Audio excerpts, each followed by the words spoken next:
Vous connaissiez Exploit 1 sur Canal+. Voici encore plus fou, plus fort et plus extraordinaire. Exploit 2, la revanche.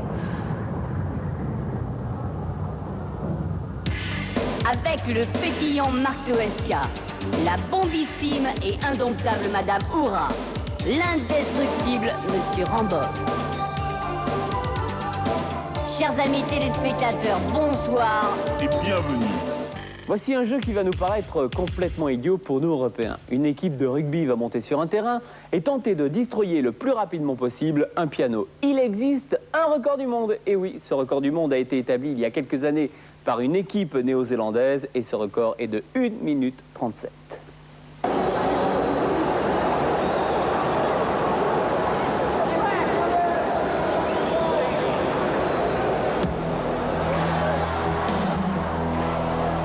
Bonsoir et bienvenue sur le terrain de Chatswood. L'équipe de Gordon va tenter sous vos yeux et sous nos caméras de pulvériser ce vieux piano.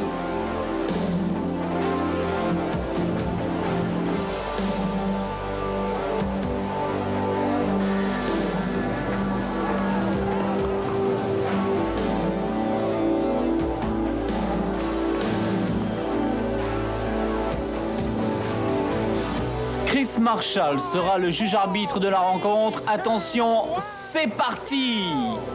Je vous rappelle que le record à battre est de 1 minute et 37 secondes, établi il y a quelques mois par une équipe néo-zélandaise. Et alors que le numéro 13 met un coup de baston, Serge Blanco surgit des arrières et donne un grand coup de pied dans le clavier. Le do bémol est hors course alors que le ré dièse majeur en prend plein la tête.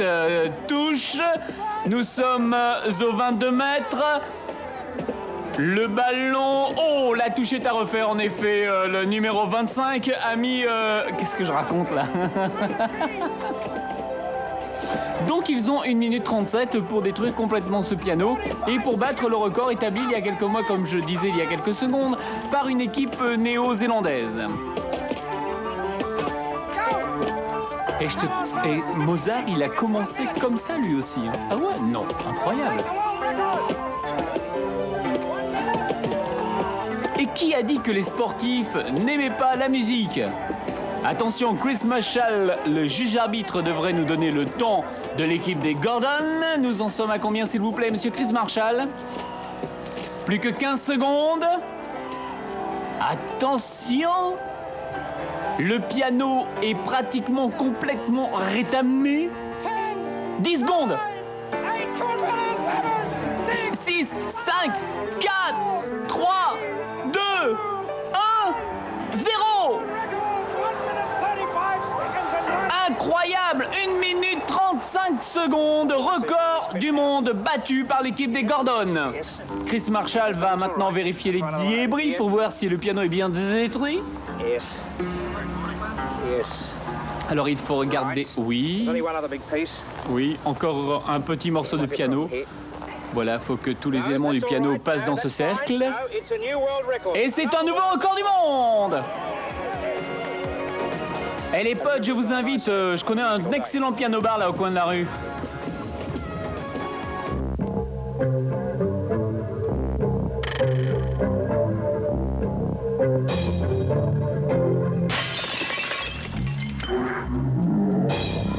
Forbes Kidou est un milliardaire du genre plutôt excentrique. Depuis des années, il cherche à acquérir une île quelque part dans le Pacifique. La Corse, par exemple. Hélas, elles ont déjà tout un propriétaire. Alors, en désespoir de cause, ce cher Forbes a décidé de dépenser quelques millions de dollars afin de construire son île. Elle est au large de San Francisco et nous partons sans plus attendre la visiter même.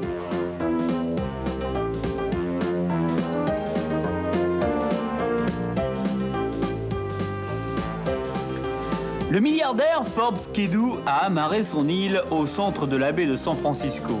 C'est d'ailleurs la seule île flottante au monde. Après avoir construit des habitations flottantes durant pas mal d'années, 19 ans exactement, j'ai pensé à quelque chose pour moi-même. À la place d'y mettre une maison, j'ai mis des palmiers, des arbres, et j'ai aussi construit des plages de sable, et la maison se trouve en dessous.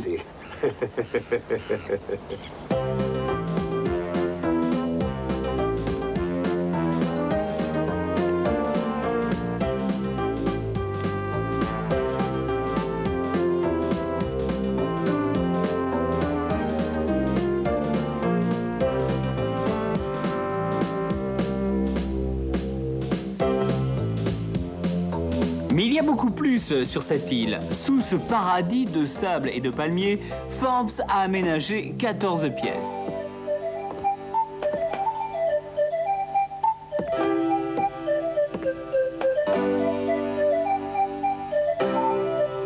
L'île pèse en tout 700 tonnes et si vous êtes intéressé par ce coin de paradis navigable et portatif, Mr. Kidou vous le vend pour 2 millions de dollars.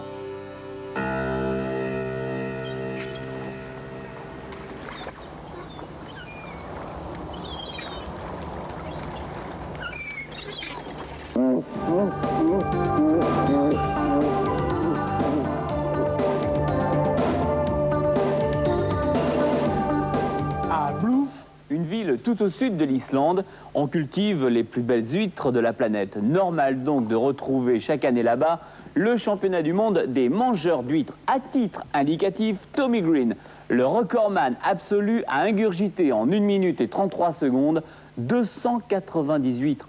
Sans les coquilles, enfin je crois quoi.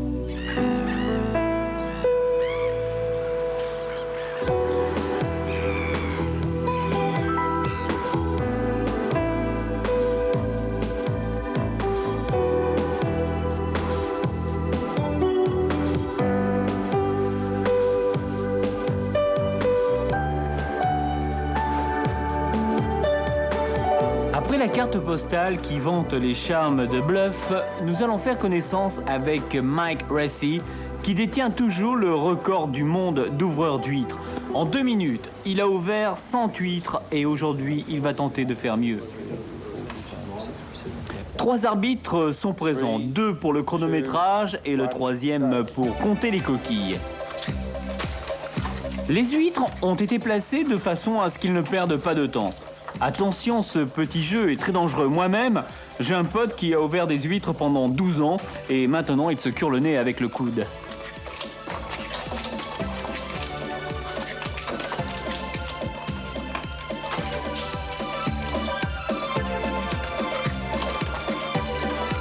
Attention, Mike Racey, plus que quelques secondes.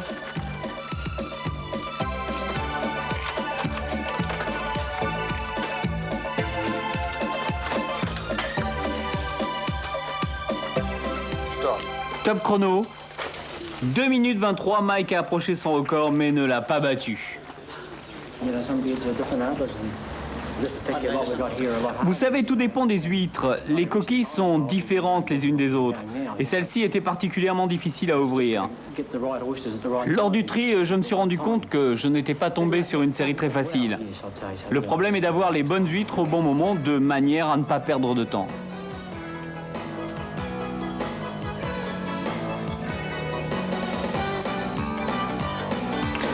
Bien, à présent que les huîtres sont ouvertes, il faut les manger. Bravo.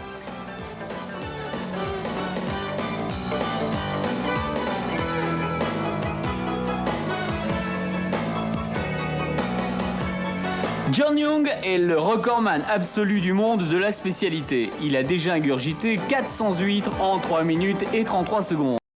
Il est opposé aujourd'hui à l'américain Tommy Green, 290 huîtres en 1 minute et 33 secondes, soit 3 huîtres à la seconde. Messieurs, attention, c'est parti! Bon, j'arrête là, je peux plus supporter, moi. Hein. Je sors d'un rhume, alors toutes ces huîtres, ces mollusques, je peux plus, quoi. Ça me rappelle de très mauvais souvenirs. L'avantage, on dit que les huîtres sont aphrodisiaques. Tiens, c'est une idée, ça. Et à ton avis, ça marche, tu crois? Paraît que c'est quand même moins aphrodisiaque que la corne pilée de rhinocéros. Mais enfin, c'est quand même moins écœurant à manger, quoi. L'huître, c'est gluant, c'est visqueux, c'est... Ah, salut Marcel, on se serre la pince. Chers amis téléspectateurs, nous continuons dans l'horreur. Les âmes sensibles sont priées de quitter la pièce.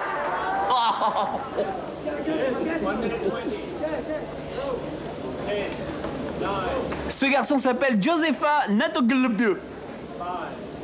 Il a avalé 235 huîtres en 1 minute et 33 secondes, à seulement 58 titres du record mondial. Ouais, bravo la foule, wouhou!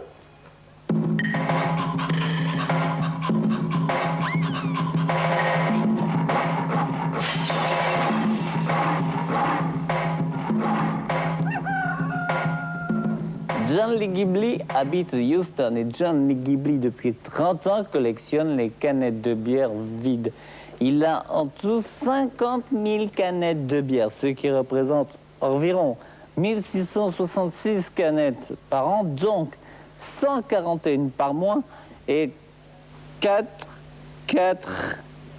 canettes par jour.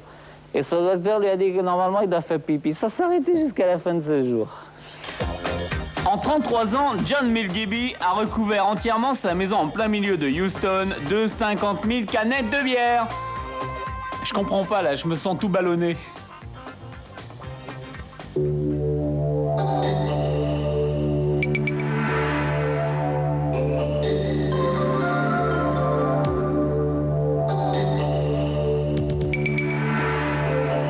Eh bien voilà, c'était le dernier sujet pour aujourd'hui. On se retrouve très bientôt sur Canal+ pour une autre émission Exploit. Mais tout de suite, chers amis téléspectateurs, place à la danse.